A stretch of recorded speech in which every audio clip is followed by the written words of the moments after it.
los López Dóriga, los Ciro Gómez Leiva, los Raimundo Rivapalacio, a uno lo tachen de palero, de matraquero. ¿Y ellos qué son? ¿Ellos qué son? A mí no se me va a olvidar esta columna que escribió hace algunos días Raimundo Rivapalacio, porque para mí es algo personal, ¿no? Brindarle a usted la información desde mi trinchera. Puedo equivocarme, y si me equivoco me disculpo, pero de ahí a decir que, o a permitir que esto se digan con autoridad moral para escupir su veneno contra nosotros, nada más por el momento histórico, voy a recordar lo que escribió hace unos días Raimundo Rivapalacio, no sé si lo tenga por ahí don David, cuando Raimundo Rivapalacio dice que somos francotiradores. Ahí está en pantalla. ¿Cómo se llama la columna? ¿La tiene por ahí? Don David. Porque esto es relevante. Esto es relevante. Mire, lo voy a ligar una cosa con la otra. Y esto es, creo que, evidencia que nosotros estamos del lado correcto de la historia. El 6 de febrero, hace unos días, escribió Raimundo Rivapalacio: difamaciones por desesperación. Mucho tiempo y dinero le ha invertido el presidente Andrés Manuel López Obrador al juicio sumario a Genaro García Luna en la Corte de Palacio Nacional para golpear por esa vía al expresidente Felipe Calderón, que lo derrotó en la elección de 2006. Esa cruzada permanente se intensificó en las 2 últimas semanas, las primeras del juicio en Brooklyn del exsecretario de Seguridad Pública Federal, donde las cosas no han salido como esperaba. Los testigos de la fiscalía no han proporcionado la bala de plata contra García Luna, acusándolo de oídas y sin pruebas, mientras su defensa los ha hecho contradecirse y reconocer que no tienen nada, salvo su palabra contra él. Híjole, pues Raimundo Rivapalacio yo creo que debe de tener algún infiltrado en la corte, porque salvo que al rato le preguntemos a uno de los corresponsales que diariamente está yendo a las audiencias, lo haya visto, a él, a Ciro, a López Dóriga, a Loret. Desde 2019, su entonces consejero jurídico Julio Scherer le advirtió que no estaba sólido el caso contra García Luna, pero el presidente apretó el acelerador. La Fiscalía General le abrió carpetas de investigación en enero de 2022 y para cubrir las apariencias las recicló en un comunicado de prensa en junio del año pasado y le volvió a dar la vuelta para informar lo mismo hace unos días.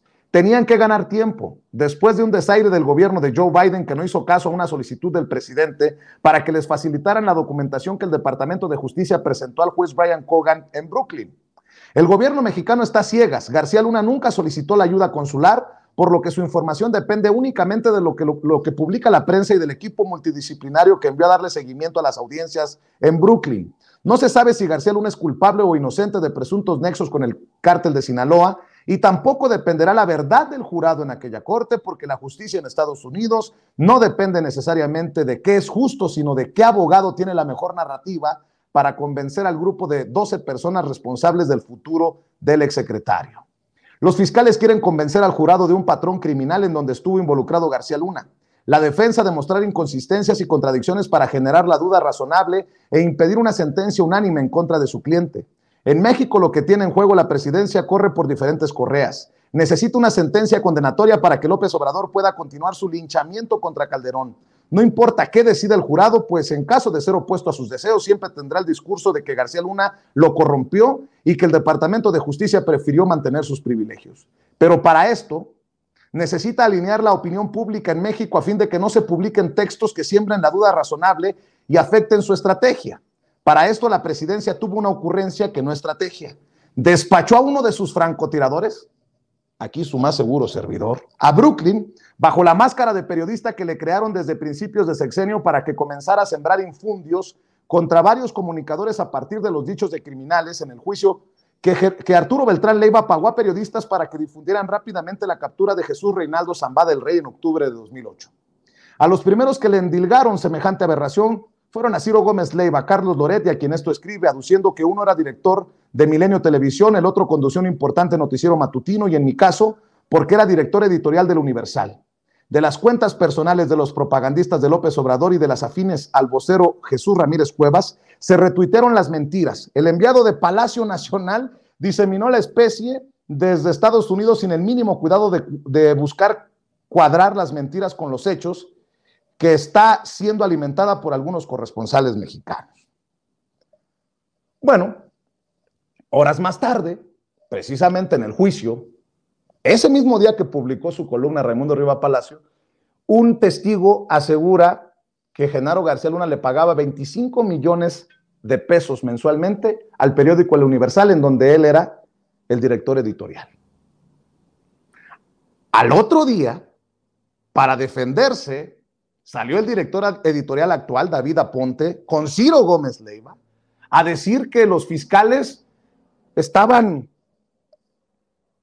controlados por Andrés Manuel López Obrador o que tocaban la música que quería escuchar el presidente de México, en lo que me parecía una locura. Bueno, más tarde, en el juicio, se hace mención de Felipe Calderón, ya no solamente de García Luna, por parte de Edgar Beatty, el ex fiscal de Nayarit. Hoy se confirma que hay una defensa de Genaro García Luna. ¿En dónde? Con Ciro Gómez Leiva.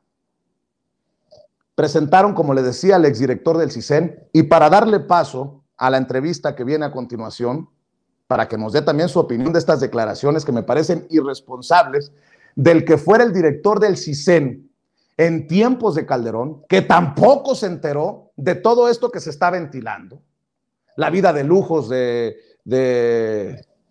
Genaro García Luna, los presuntos sobornos, los pactos. Vamos a escuchar. Está el golpe, David Aponte, está el editorial que ya leímos hace unos momentos. Mi querido David, vamos a ver y escuchar lo que le dice el exdirector del CISEN a Ciro Gómez Leiva, por favor.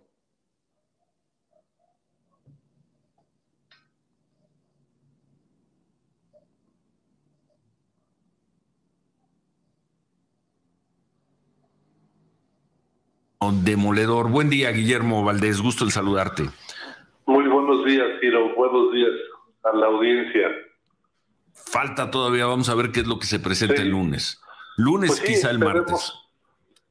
A ver qué presentan. Yo por eso dije, habrá que esperar al lunes a que haya este último testimonio, pero hasta el momento pues es como muy anticlimático, porque desde que detuvieron a García Luna en diciembre de 2019, con lo que en aquel momento presentaron como las pruebas para que el juez solicitara la detención de Genaro García Luna, parecían débiles.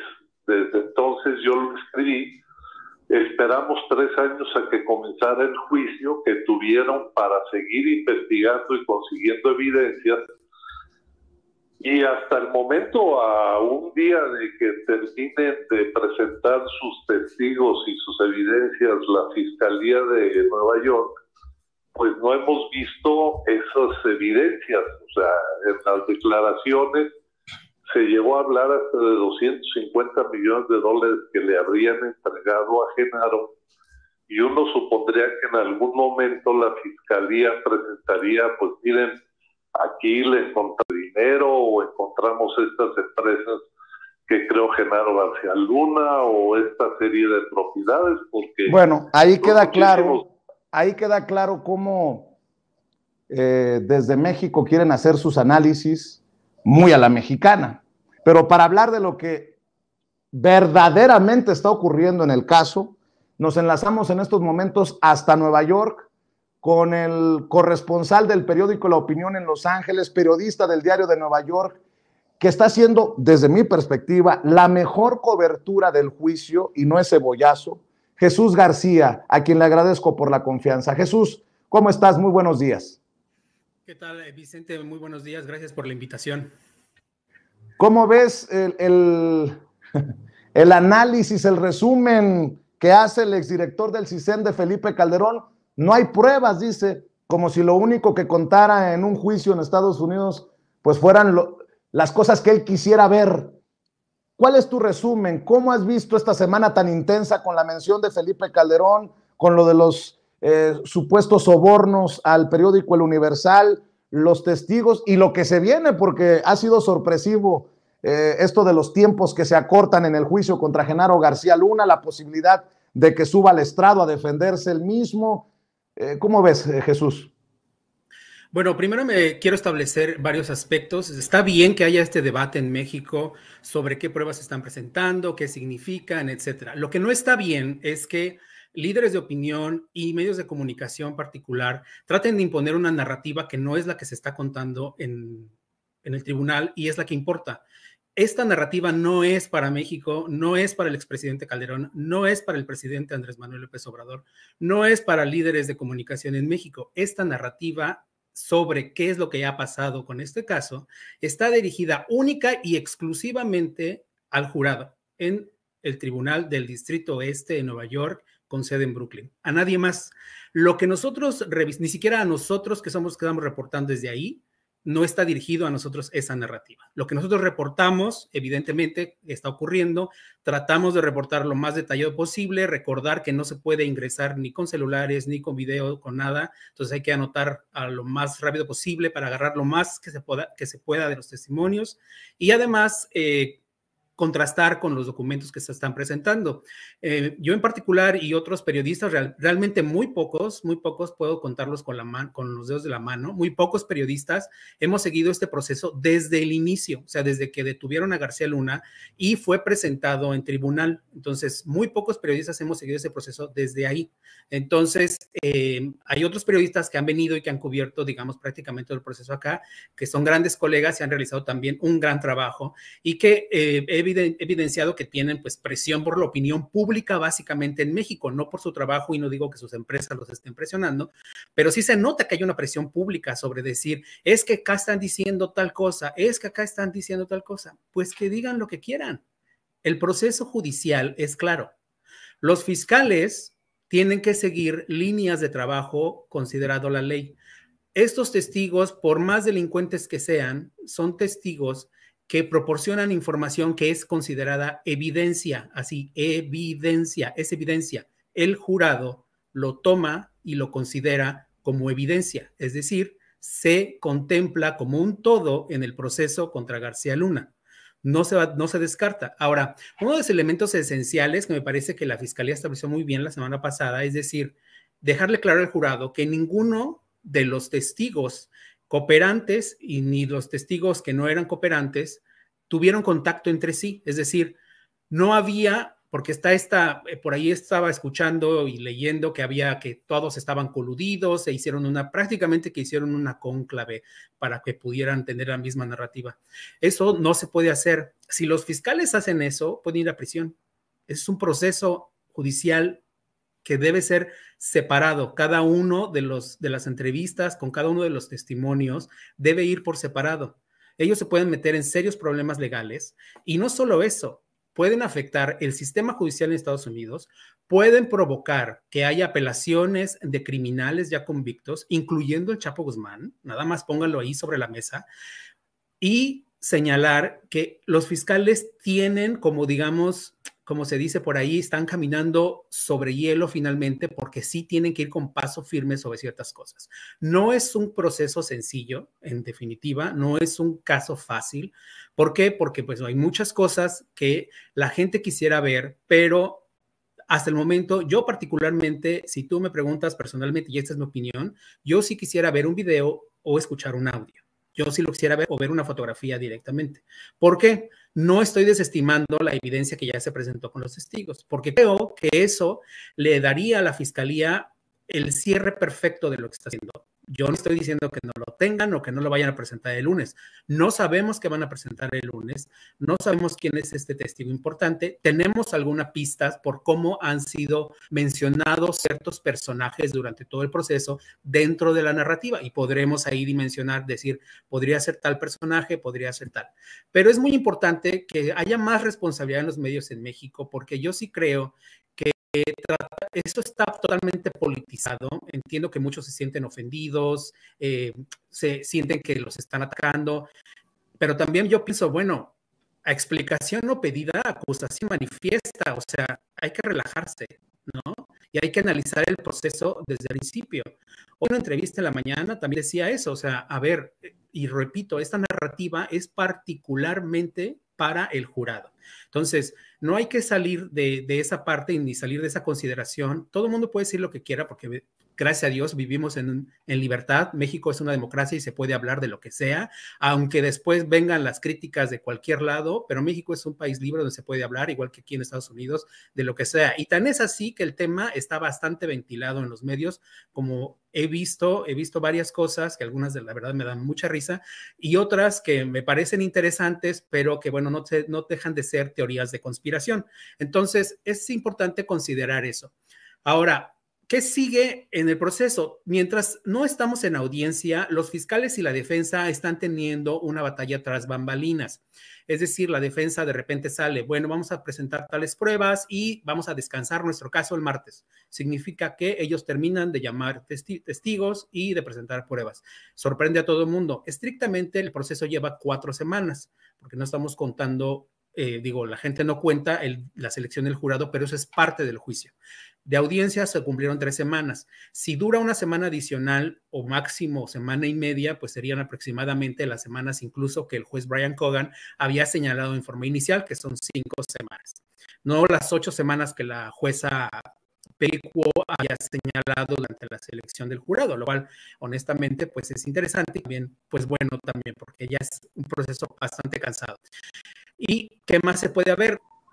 Entiendo que los fiscales ya no quieren traer a más criminales porque hay muchos más que podrían aportar información, pero dentro de la narrativa que ya tienen construida, entiendo que no abonarían muchísimo más, salvo que, presenten una prueba particular que les funcione. Y es justamente lo que este último testimonio estaría haciendo. Jesús, mencionaste a Joaquín Guzmán Loera, a El Chapo Guzmán, y obviamente hay una amplia gama de especulaciones sobre quién sería ese testigo importante que les ha generado una compleja situación a los fiscales, palabras más, palabras menos, ¿no? De operativo para que llegue este testigo. ¿Tú has pensado en la posibilidad de que sea el Chapo?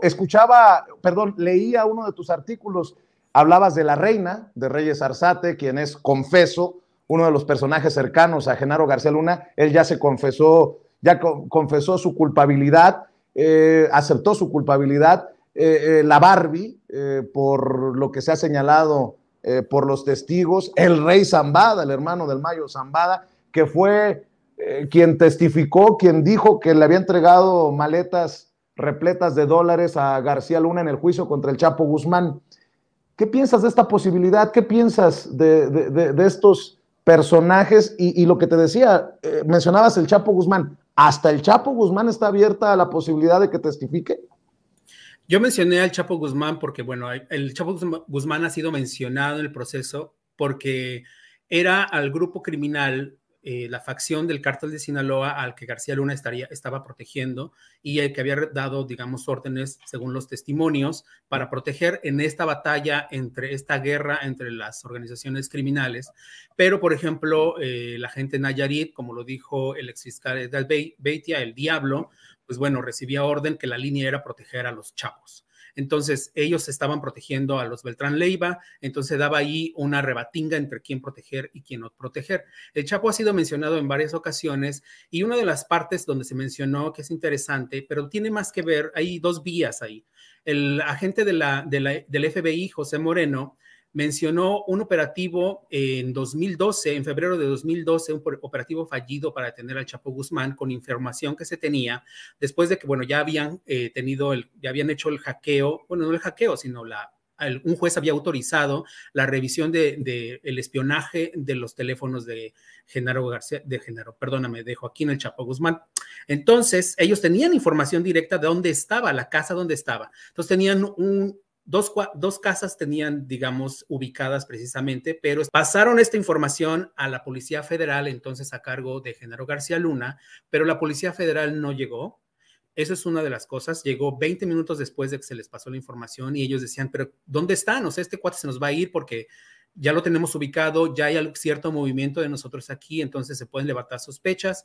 Y la policía llegó 20 minutos después y había llegado en un lugar no indicado. Entonces se generó un problema. Cuando entraron a hacer el operativo, pues el Chapo ya se había ido porque sí estaba ahí. Y después, en el juicio del Chapo, se hizo toda la narrativa y conocimos qué pasó antes, durante y después con información que se tenía tanto de los mensajes del Chapo, conversaciones con su esposa, de cómo se había escapado, etcétera. Entonces, hay como varios elementos que el agente del FBI vuelve a narrar aquí, no los da en detalle porque no se quería dar ese detalle, pero sí poner en contexto al jurado de lo que estaba pasando. Y menciona a Iván Reyes Arzate como el contacto de la policía, porque era el que era responsable de recibir esta información, particularmente de autoridades estadounidenses, tanto de la DEA y otras agencias. Entonces, ese es otro enlace que ahí me parece muy importante y el cual se menciona el Chapo. Entonces, por eso señalo mucho que Iván Reyes Arzate podría ser un personaje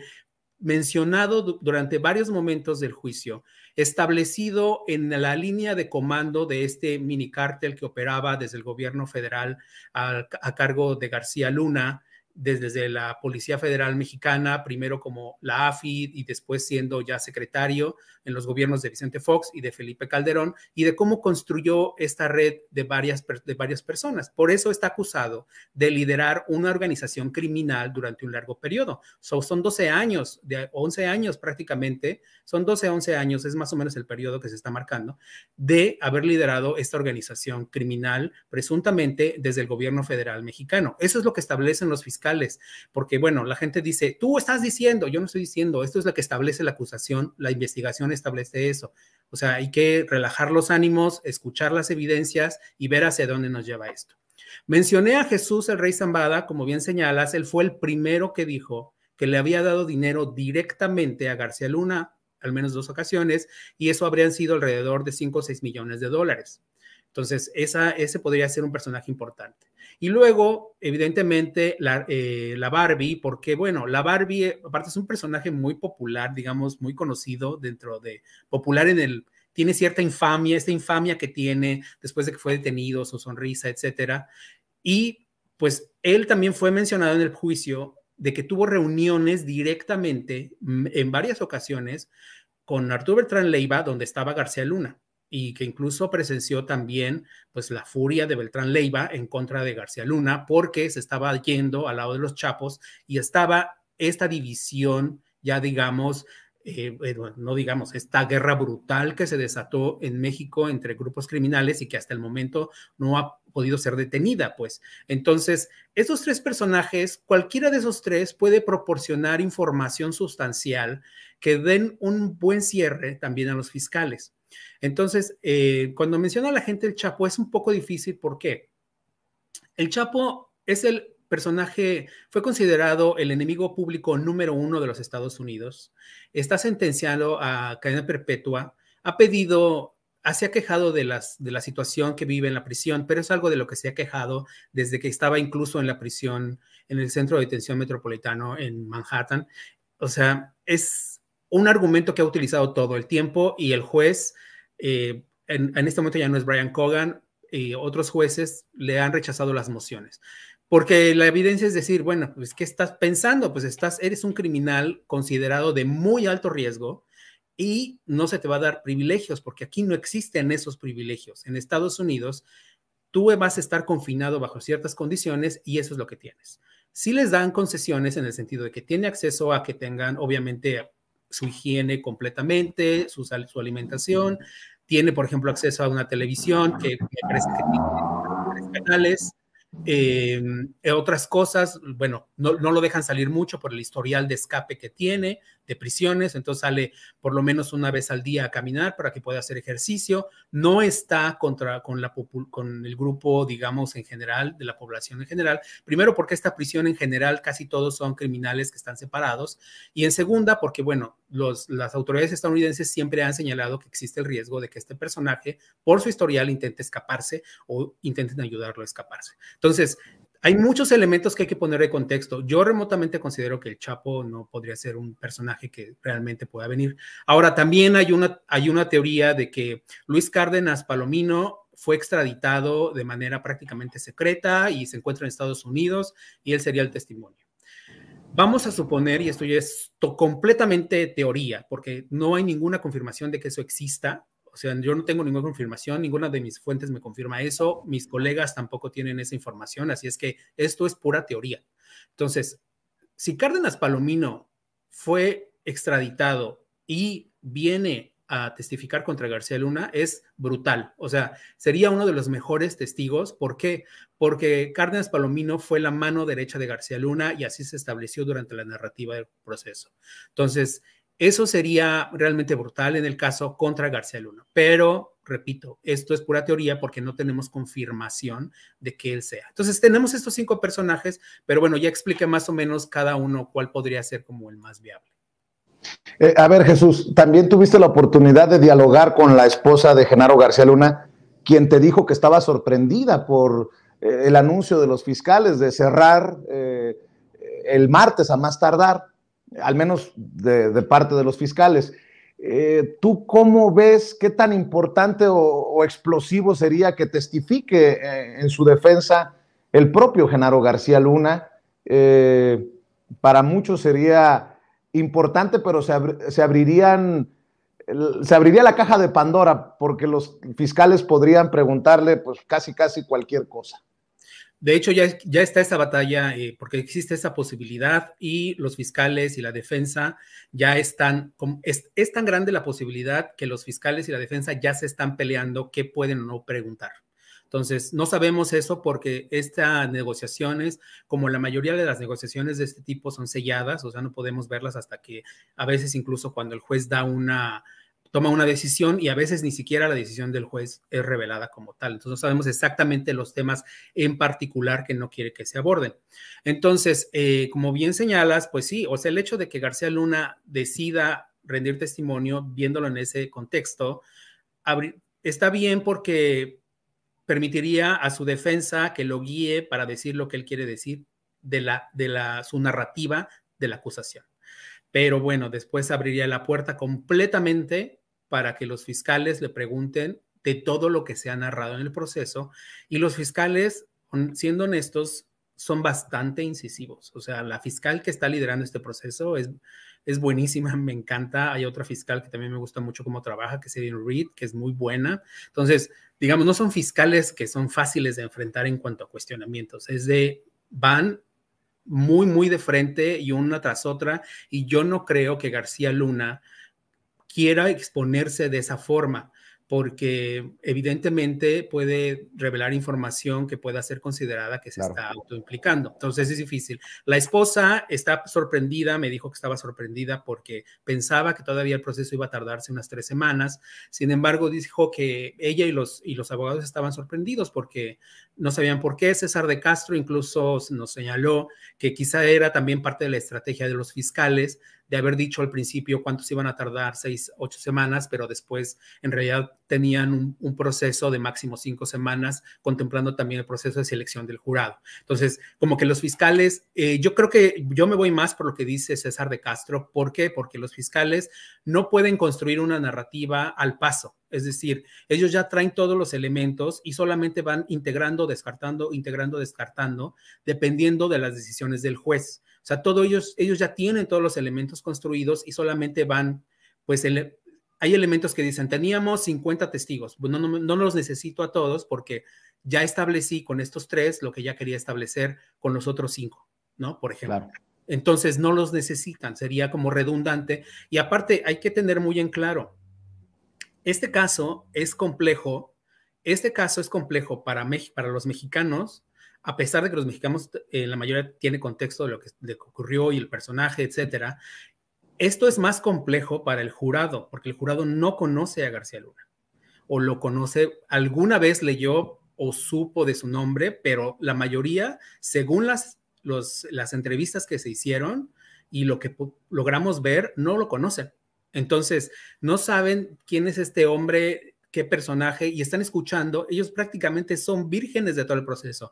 Entonces, esta narrativa, e insisto, es para ellos, contarles a ellos qué es lo que pasó desde la perspectiva de los fiscales, presentando las evidencias, dejando claro también el juez, lo dejó ya muy claro en varias ocasiones, la evidencia también son los testigos, y no solo eso, al final, cuando sea el cierre de los fiscales van a crear una narrativa para que el jurado pueda ver todo como una unidad, ¿no? No van a ver solo el testimonio del grande, no van a ver solo el testimonio del conejo, no. O sea, todo se integra en una unidad y entonces el jurado podrá decidir. Ahora, ellos tendrán bastante tiempo, el tiempo que necesiten para deliberar, podrán revisar las evidencias tantas veces que quieran, los testimonios, si tienen duda de quién dijo qué, pueden pedir por la información y ellos y la corte, básicamente, que son los únicos que tienen contacto, hay solamente una persona que puede tener contacto con ellos, con el jurado,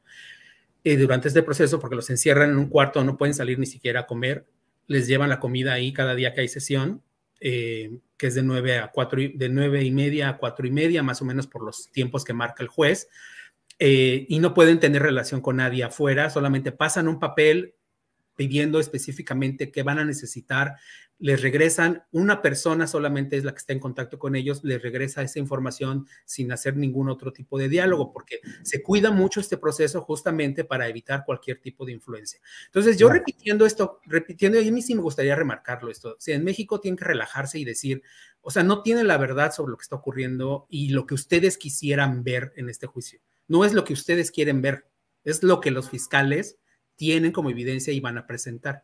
Pueden hacer mesas de análisis y lo que quieran, está bien, o sea, es excelente ventilar y etcétera, pero marcar eso como que es la realidad es incorrecto y es hasta irresponsable como comunicador. Así es. De hecho, si me permites, dos cosas para cerrar, Jesús, no quiero quitarte más tiempo de tu día, pero ya que haces referencia a esto, lo que dijo David Aponte, el director editorial del periódico El Universal con Ciro, porque resulta hasta ridículo. Creo que lo tenías por ahí, David. Échamelo, por favor, para recordárselo a la audiencia, que va precisamente por lo que está diciendo Jesús García, corresponsal del periódico La Opinión y periodista del Diario de Nueva York, directamente en este enlace en vivo y en directo desde la Gran Manzana. Está el golpe, David Aponte, está el editorial que ya leímos hace unos momentos de ustedes, director editorial del periódico El Universal. ¿Y cuál es tu reflexión? Tu reflexión tras lo ocurrido ayer y tu reflexión después del editorial de esta mañana, David. Te lo pregunto como director editorial, como periodista. Buen día. Buenos días, buenos días, Manuel. Gracias por el espacio. Creo que la Fiscalía no está haciendo un trabajo el mínimo trabajo de conciliar los dichos de sus testigos con los hechos. Me parece que un estudiante de periodismo podría hacerlo más sencillo.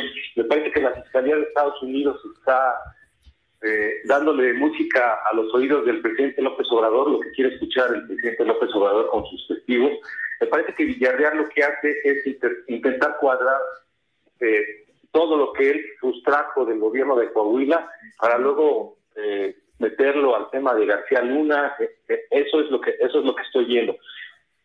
En un mínimo ejercicio hemerográfico se da uno cuenta que cuando él cuenta que conoció a García Luna en el búnker en el 2008, pues se da cuenta que el búnker se lo inauguró Felipe Calderón en noviembre del 2019, es decir, se conocieron en un sitio que no existía. De hecho, hay algunas fotografías, hay un libro de la construcción del búnker estaba en obra negra, estaban haciendo los cimientos apenas. Luego, el otro dato que me parece relevante, la empresa que distribuye Pegasus es una empresa que presume en sus redes sociales que lo empezó a vender a partir del 2010, es decir, otra mentira más de Villarreal cuando dice que en esta reunión se les ofreció el sistema Pegasus que sirve para espiar y que se utilizó a partir del gobierno de Enrique Peña Nieto. Esos dos temas me parecen relevantes. Luego presentar una factura de Coahuila facturada con impuestos pagados, en fin, resulta que era para pagar sobornos. Yo no sé de sobornos que se facturen, pero era para pagar sobornos y limpiar la imagen de García Luna. Otro de los elementos que me parecen verdaderamente delirantes de esta fiscalía, independientemente de cómo le vaya a resultar el juicio contra García Luna, en la parte del Universal cometen estos errores, cometen esta intimidación que me parece contra el periódico, van en la línea de la música que quiere escuchar este gobierno. El gobierno de Estados Unidos ha estado diciendo que defiende el ejercicio periodístico, la libertad de prensa, condena los ataques a los periodistas, y en este momento lo que está haciendo es intimidar a la prensa con testigos que dicen lo que quiere oír la fiscalía, lo que quiere que escuche el juez de la causa en este momento. Y me parece que es pura propaganda lo que está haciendo el gobierno de Estados Unidos con esto, y el embajador Salazar se ha convertido también en un propagandista del gobierno de López Obrador. A ver, ¿cómo quería poner esto de David Aponte en el programa de Ciro Gómez Leiva para cerrar, Jesús, porque bien decías, tiene una alta carga política lo que se dice sobre Genaro García Luna, sobre todo en México. Tú estás de alguna manera alejado de esta carga política, enfocado, como te lo reconozco nuevamente, en lo que ocurre en las audiencias, pero entendiendo que, así lo entiendo yo, que el gobierno de Estados Unidos se está jugando la credibilidad también después de tener detenido tantos años a Genaro García Luna y de una amplia investigación. ¿Qué piensas? ¿Qué piensas de estas declaraciones? ¿Y tú crees que el gobierno de Estados Unidos está jugando su credibilidad en este juicio? Quedaría en ridículo si no logra un veredicto de culpabilidad. ¿Cómo lo ves? A ver, primero sí, es un proceso de... Estados Unidos lo tiene clasificado como un caso de alto nivel, es decir, es prioridad para los Estados Unidos, para el Departamento de Justicia. El sistema judicial no es que venga a la Casa Blanca a dictarle a los fiscales qué hacer y qué no hacer, y esta narrativa. Me parece que yo entiendo Aponte con su reacción y la respeto en el sentido de que finalmente él tiene que defender donde está trabajando, lo que le da de comer y donde vive. Es decir, está bien, eso es parte de los procesos. Tú dices algo, acusas sobre un elemento que en este caso surgió de un tribunal y pues bueno, respondes a esos procesos. Es decir, está bien, son sus dichos, que él muestre las pruebas de que eso no ocurrió, ¿no? Por ejemplo, lo que hizo este testigo y lo que me pareció interesante por la forma en que se construyó la narrativa, vuelvo a lo mismo y lo enfatizo todo el tiempo. Eso es narrativa judicial, no es un caso que de repente dicen, encontré esto, vamos a meterlo, encontré esto, vamos a meterlo también. No es así. Todo es una unidad, los fiscales ya crearon todo y van descartando lo que, como mencioné, ya no les está funcionando, o sea, ya lo dijeron, ya no les va a aportar más, etcétera, etcétera. Entonces, por eso decía que yo estaba más con la defensa en el sentido, César de Castro, cuando dijo, yo creo que ellos ya sabían que el proceso iba a durar ya tanto y no más tiempo, porque hace sentido, ¿no? Yo creo también que las pruebas que se presentaron sobre el caso, fue brutal lo que nos presentaron y honestamente como periodista y todos mis compañeros periodistas con los que yo platiqué, lo vimos y a nosotros nos pareció devastador que se revelara información de ese tipo en este contexto, porque somos periodistas, o sea, es finalmente un golpe al gremio periodístico en muchos sentidos y creemos que pues eso nos deja muy mal parados, estés donde estés y no es correcto. Entonces significa también que la proyección que se hace de México sobre la corrupción es de no hay dónde hacerse, todo el mundo podría estar coludido y pues no confiar en lo absoluto y es triste. Pero como señaló la fiscalía, la narrativa que creó fue señalar, tenían estos personajes con Moreira, pues una estructura de corrupción terrible, que ganaron más de 200 millones de dólares, el testigo se llevó por lo menos 2.5 millones de dólares, más otro dinero y tenía muchísimas propiedades, etcétera. Y él explicó cómo se hacía esta triangulación del dinero, que es viable, o sea, sí existen esas estructuras. Entonces, esto tampoco se comenta. Las empresas pueden hacer ese tipo de cosas, los gobiernos lo pueden hacer para desviar dinero, no reportar cierto dinero, etcétera. Hay muchas formas en que los contadores y eso pueden hacerlo. Y él explicó la forma en que ellos hacían. Entonces, mostrar las facturas de recibir el dinero y decir, bueno, ese dinero en realidad fue algo que nos pidió de apoyo, etcétera, pues sí, o sea, puede entrar como en sospechosismo de decir realmente lo dijo o no lo dijo, pero entre la narrativa quedó sentado, está en actas y quedará en la historia de las cortes estadounidenses ese proceso.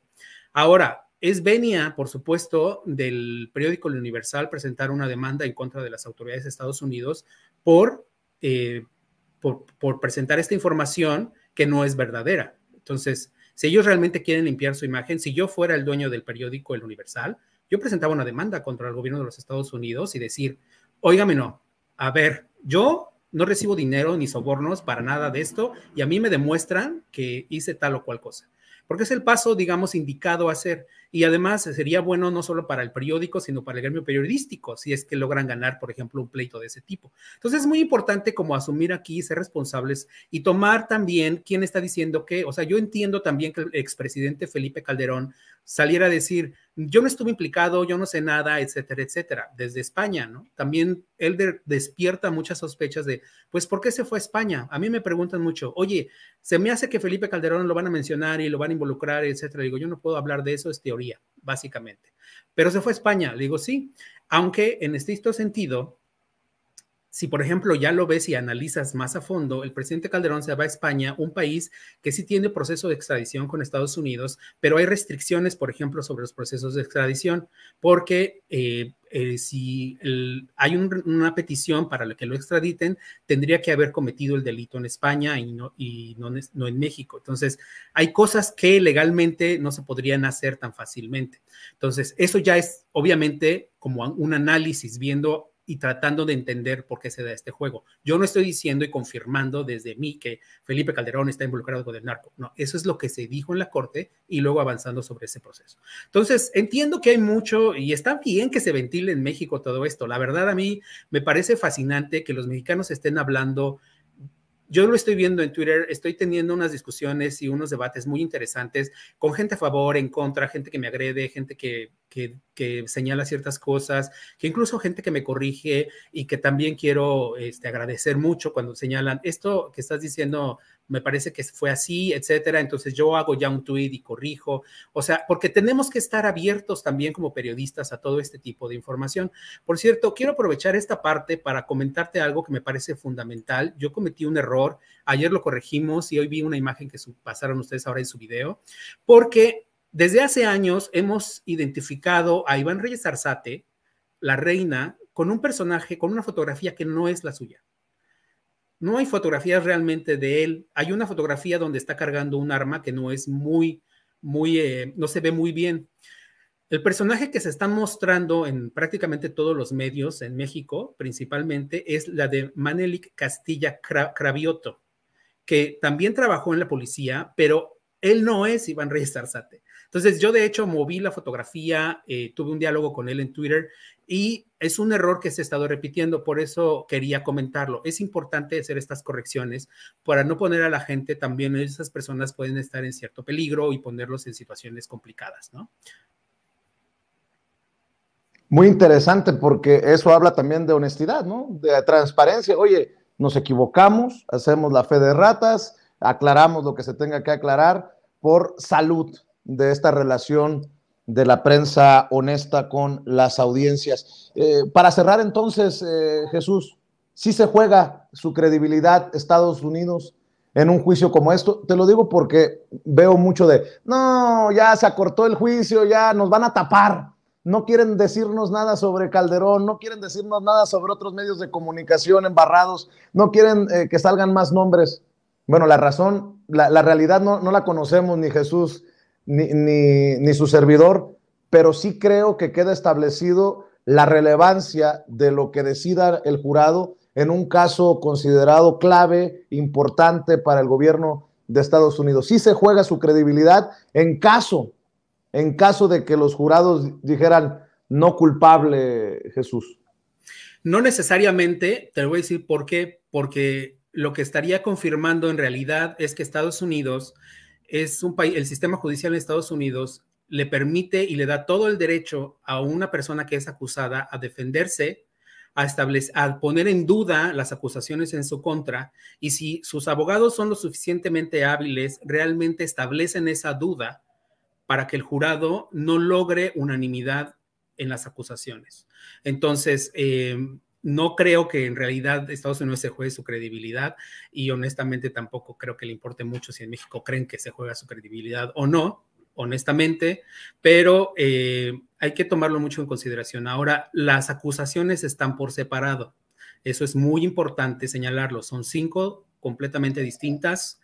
3 son sobre conspiración, pero las 3 están separadas también, y una que es la de dirigir una organización criminal durante un largo periodo, pues bueno, esa está relacionada con las otras 3, pero está separada también.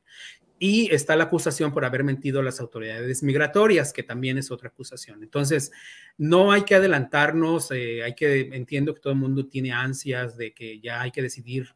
Créanme que igual nosotros cuando estamos ahí en la corte, los periodistas, hablamos de, ¿tú qué crees de esto? ¿Tú qué crees de lo otro? Todos tenemos información a veces distinta, o cruzamos información también por las coberturas que estamos haciendo y cómo las estamos haciendo, pero tratamos también de que sea lo más objetivo posible, es decir, dejar de a un lado cualquier ruido político. Por eso el otro día yo respondí, no me arrepiento de haberlo hecho, a este columnista del Financiero que señalaba algo, y yo respondí diciendo es estrictamente judicial, es decir, no hay que politizar este proceso. O sea, tu opinión es válida, pero no es lo que tú consideras, o sea, lo que tú consideras no es la verdad. Fíjate que en ese intercambio en Twitter, y lo mencioné en el programa que tuviste con Raimundo Rivapalacio, quedó establecido que ellos, los que yo considero vacas sagradas del periodismo, se sienten dueños de la verdad. Y yo no los he visto como tú hacer la talacha ahí en las audiencias. Y para mí me resultó fascinante que le respondieras y que la verdad él se exhibiera solito como este señor que dice que es el que tiene la verdad. A ese intercambio te refieres, ¿no? Exacto, y establecer que lo que escribes es una opinión, o sea, es decir, esta es mi opinión y no tiene nada que ver con lo que realmente está ocurriendo en el proceso judicial. Es decir, está bien, o sea, no vas a coartarle la opinión a las personas, pero también hay que establecer que es eso, es mi opinión, y yo siempre lo digo en las entrevistas. Hablo de hechos en particular, de lo que está pasando, y después cuando hablo sobre posibilidades, establezco que siempre este es mi análisis y es mi opinión. No significa que eso vaya a ocurrir o que yo esté diciendo que eso está ocurriendo como tal, ¿no? Ese es mi análisis básicamente. Este es Reyes Arzate, nada más para confirmar y no cometer el mismo error del que estás mencionando. A ver, pónganselo en la pantalla. ¿Él es Reyes Arzate? No, ese no es Reyes Arzate. Muy bien. Esta es la fotografía que debemos de tener cuidado, compañeros, en Sin Censura, por algo que nos está señalando el propio Jesús García, y le ofrezco una disculpa a la audiencia en toda transparencia y en toda honestidad. Ese personaje que estamos mostrando, de acuerdo al corresponsal del periódico La Opinión en Los Ángeles, no es Jesús Reyes Arzate. Pues Jesús, te veo el lunes por allá en Nueva York. Yo te agradezco mucho que tengas esta deferencia con la audiencia de Sin Censura. Te hemos visto, te hemos seguido en otros espacios, los enlaces que has hecho, y bueno, pues hay que invitar a la audiencia, a las miles de personas que están conectadas, para que te lean, para que lean lo que estás compartiendo, no solamente en el periódico, que es importante, sino también en redes sociales, en donde te veo muy activo. Hoy, de hecho, en Noticia de Último Minuto compartíamos este documento que tú publicabas con el anuncio de la Fiscalía de más pruebas, de más documentos que se encontraron en los dispositivos electrónicos de Genaro García Luna. Aquí lo estamos poniendo en pantalla. ¿Por qué no cierras con una invitación precisamente para la audiencia en tus trincheras? ¿En dónde te leen? ¿En dónde te encuentran, Jesús? Muchísimas gracias por esa oportunidad. Por favor, pueden seguir nuestra cobertura que estamos realizando en laopinion.com. Tenemos también nuestro canal de YouTube donde estoy publicando un video diario sobre lo que ocurre el día de las audiencias. Y bueno, mi cuenta en Twitter es @JesusGar. Ahí me encuentran, estoy publicando mucho porque, pues bueno, hay mucha información que sale y eso permite mantener, digamos, el dinamismo porque obviamente escribir una nota nos lleva más tiempo, pero esto nos permite adelantar inmediatamente, digamos que ahora sí saliendo del horno de la corte, se publica lo último que salió, hace un mega resumen porque hay muchas cosas que suceden y que no hemos reportado. Por ejemplo, no he comentado la importancia de otros agentes que también apuntalan al proceso y que nadie habla de ellos en México. No han hablado de todos estos agentes de la DEA, del FBI, de ICE, de CBP, de agentes de Chicago, del NYPD, o sea, todos estos que apuntalan al proceso de investigación que han hecho los fiscales aquí en Estados Unidos. Toda mi admiración, mi respeto, y me están mandando en el chat, en el equipo de Sin Censura, que te lo haga extensivo de todos, mi querido Jesús. Gracias por el servicio que le estás haciendo a este.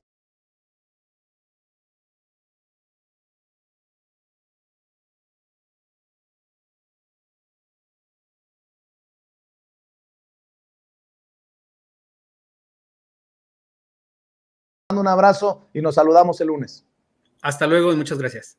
Gracias, es Jesús García, corresponsal del periódico La Opinión, hablando con nosotros sin censura. Pues vaya que si dejó la víbora chillando con sus declaraciones, el estimado, respetado, admirado Jesús García. Y ya llegó también el maestro Ricardo Sevilla, periodista independiente, fundador y conductor de espacios en YouTube, en Los Datos Duros, columnista del diario Basta y orgullosamente miembro de esta familia sin censura, porque también dice que quiere dejar la víbora chillando, hablando precisamente de la mano derecha de Genaro García Luna, Luis Cárdenas Palomino, que también parece ser que la prensa corporativa pretende proteger, mi querido Ricardo. Por supuesto, querido Vicente, público memorioso, buen día. Y bueno, no cabe duda de que los medios de comunicación corporativos están muy lejos de querer informar a la sociedad mexicana, y lo digo porque hoy el presidente López Obrador exhibe a varios periódicos y sus portadas dejan de lado prácticamente la información para concentrarse en gracejadas. Y yo le pongo un ejemplo bien concreto.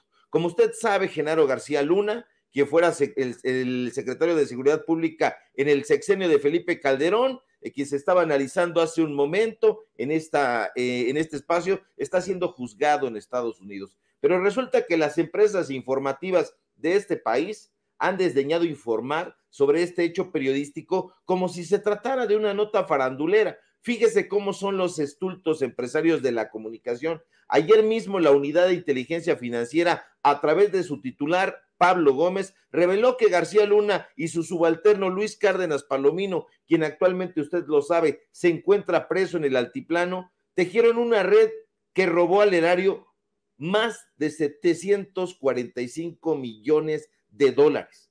Estamos hablando, público memorioso, de más de 13,733 millones de pesos.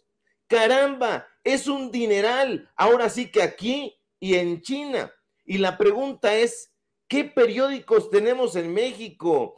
¿Qué editores tan mediocres y ramplones hay en los medios de comunicación empresariales que dejan escapar una nota así? ¿O qué? No es que dejaran escapar la nota, sino que sus empleadores, Eli Ortiz, Junco de la Vega, les ordenaron que así lo hicieran.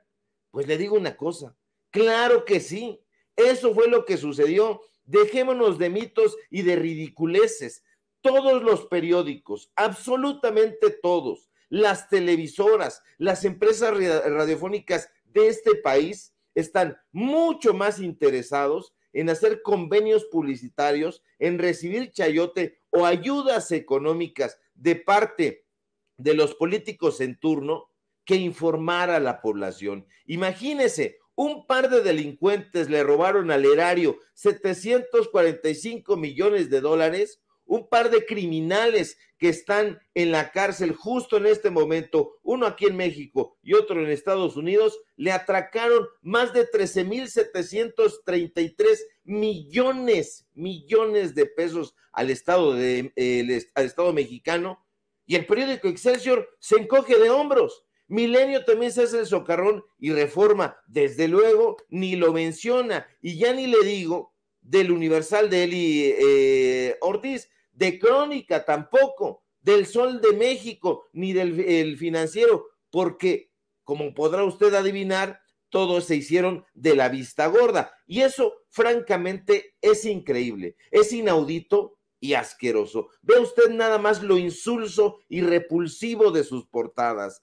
Ya basta, de verdad, ya basta, y ya basta porque así como está habiendo una transformación en lo político, en lo social y en lo económico en este país, también tiene que haber un cambio, una transformación de raíz en la manera de informar y de hacer periodismo. No puede ser posible que todavía haya personas que crean que las mentadas de madre, que los albures y que las nimiedades de personajes de pacotilla como Broso, Chumel Torres y el racista Carlos Alarraqui son periodismo. Por favor, abramos los ojos. El periodismo no es eso, nunca lo ha sido. El periodismo es una labor humanista, una actividad profesional que consiste en la obtención e interpretación de información, pero siempre, siempre desde una óptica ética y responsable. Y nada de eso, nada lo estamos viendo hoy en los medios de desinformación. Yo le pregunto a usted, por ejemplo, si sabe quiénes son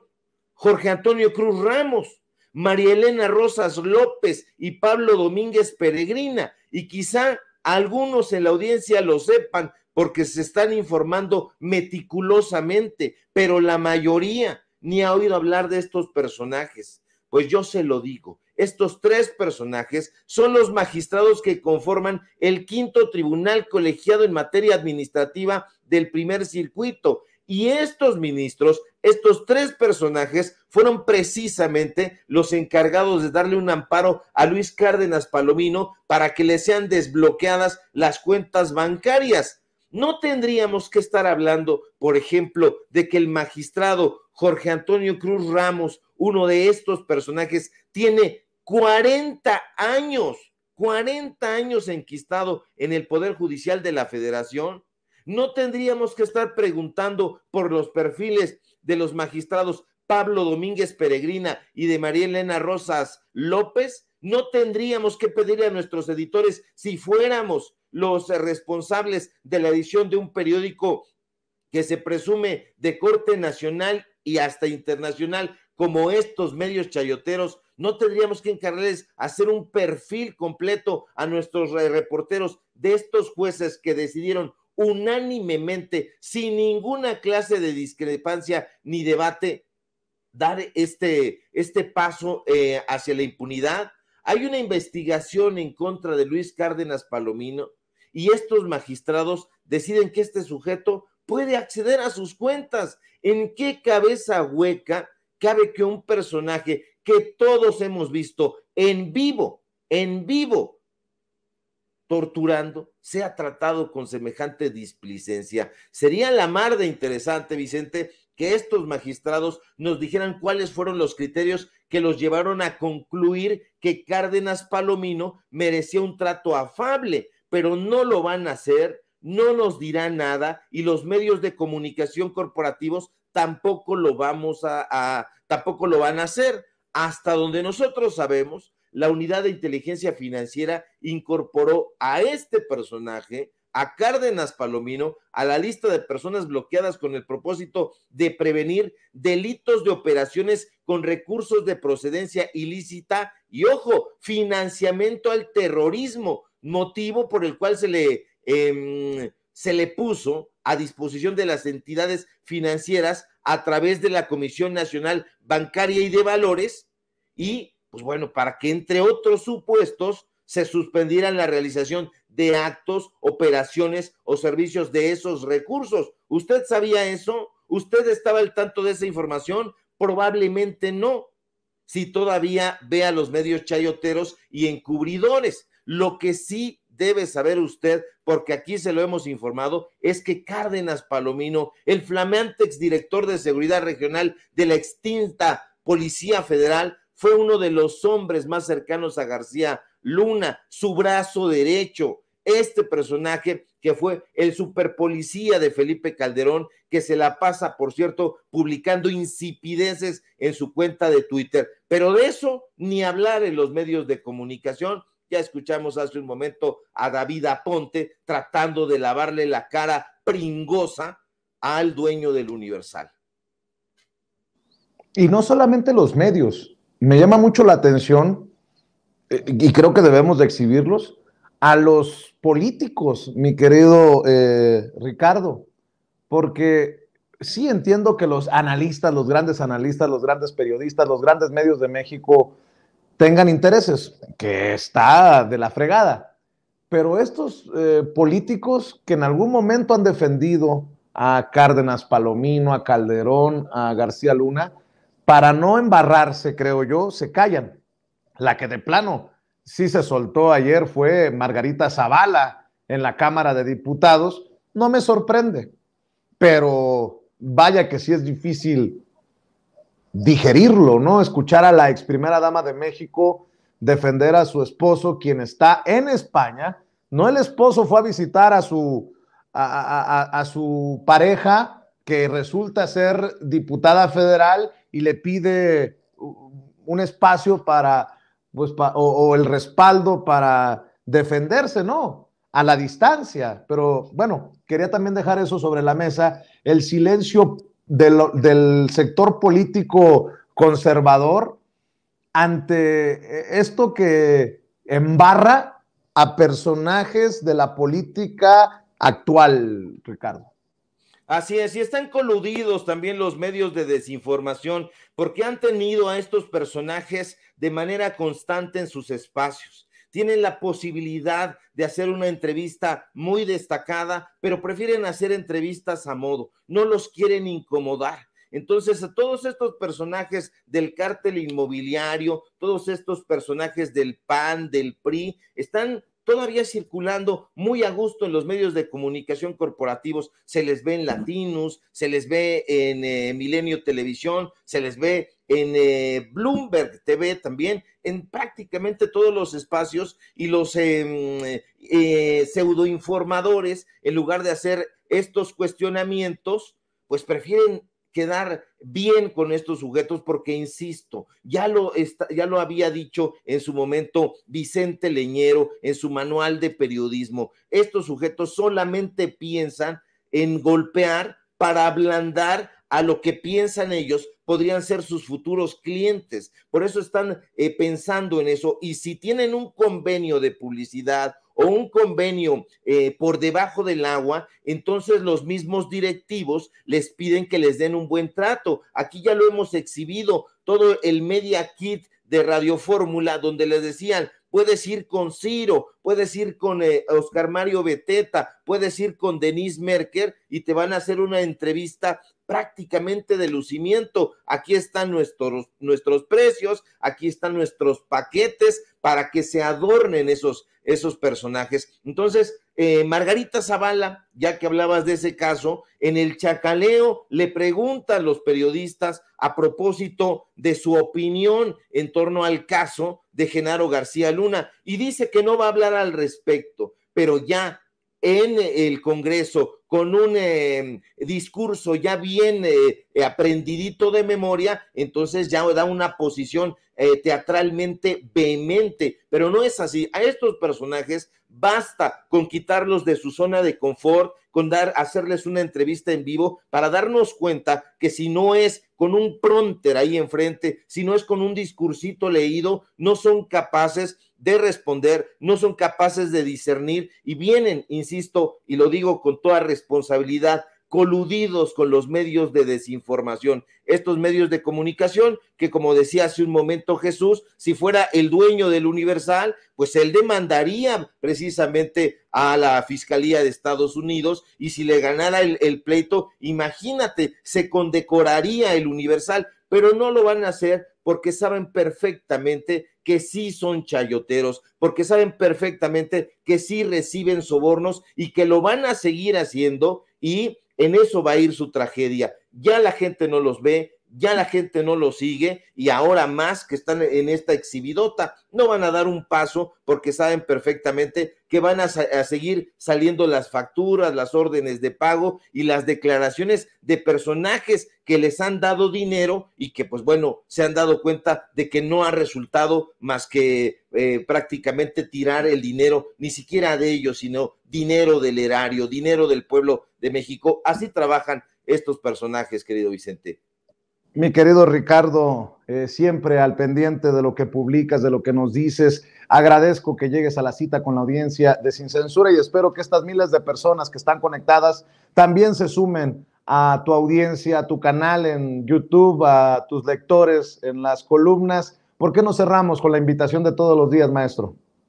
Claro que sí, querido Vicente, público memorioso, un gusto estar aquí compartiendo los micrófonos en este medio de comunicación libre e independiente. Síganme, por favor, en Twitter, @SevillaCrítico, en Facebook, Ricardo Sevilla, así nada más. Síganme, por favor, en Paralelo 24, portal de reportajes y trabajos de investigación. Síganme, por favor, también en el diario Basta, donde soy columnista. Síganme en Los Datos Duros. Hoy tenemos informativo en punto de las 8:30, también es viernes de literatura para un gran solaz, y síganme, por supuesto, aquí en La Familia Sin Censura, donde estamos colaborando muy gustosos en punto de las 11 de la mañana, de lunes a viernes. Así que si todo marcha bien, querido Vicente, ojalá que sí.